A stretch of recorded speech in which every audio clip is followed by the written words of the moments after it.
Hi, everybody. This is Curtis Childs for the 2018 Wisdom of the Near Death Experience Symposium in Austin, Texas. I'm lucky enough today to be talking to Crystal McVea, and Crystal is a speaker and best-selling author of Waking Up in Heaven, a true story of brokenness, heaven, and life again, and Chasing Heaven, what dying taught me about living. And Crystal, I just want to say thanks so much for taking a little of your time to talk today.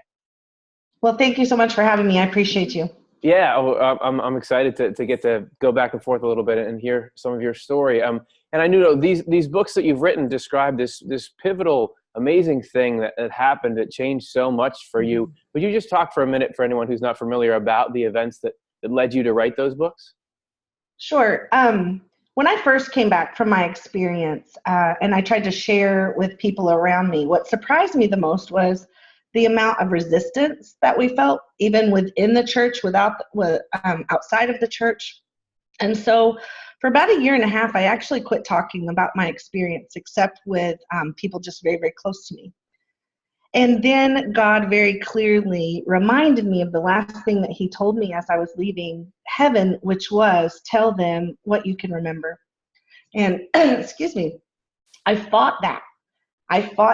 For about a year and a half. And so when I finally said, okay, God, I will go where you want me to go. I will stand on any stage that you choose. He orchestrated the book to be born. It was a very scary process because as much as I would like to say that my story was just sunshine and roses, and he wanted me to tell everything, and everything included a childhood of abuse and secrets that I had kept for 32 years.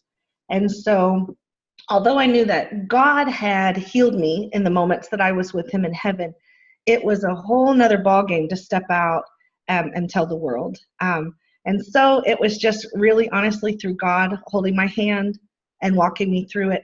And the beautiful part of it was that, the enemy lies to us so much, Curtis, and we believe that we're the only one that has gone through certain things or people won't understand. And the amount of people that I have met that have experienced some of the same things that I went through is what really keeps me going every day to share my story. So that's how it kind of came about. And then we just travel. And what I love was that one of the stages that God had for me was actually under a bridge with the homeless.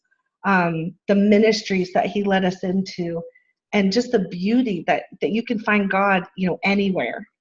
He's everywhere. Yeah, that's right. Well, and I just want to say thanks so much. And I think it's from a lot of us, like your bravery and willingness to share, not just your experience of heaven and of God, but then of your own life and the difficult things you've been through. And I'm not surprised that a lot of people have come and said to you, like, thank you. This happened to me as well. So I really appreciate it and look forward to getting to hear more of that story at the conference. Would you say a little bit about what you'll be talking about there? Sure. Well, just like I said, I don't just talk about heaven.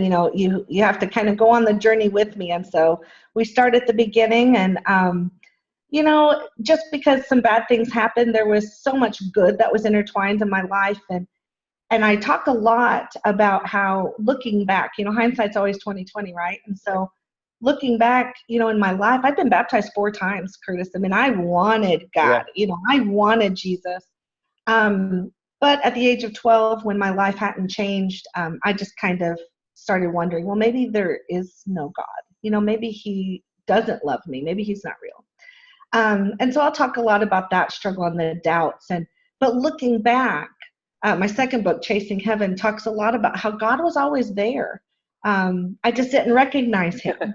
And now I know what he sounds like and what he feels like, and that he is not just with us, but he is everything and everywhere. And so I'm excited. I'm excited to share of my experience and what he taught me and what I learned, and some of the beautiful ways that I've seen him in this world after I came back. So.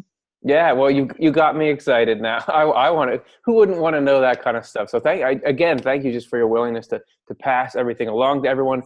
For all of you watching, if you want to see Crystal's talk, you want to see my talk, and all the other wonderful speakers at the symposium, check out neardeathwisdom.com for more info. And so, Crystal, again, thanks so much for taking some time.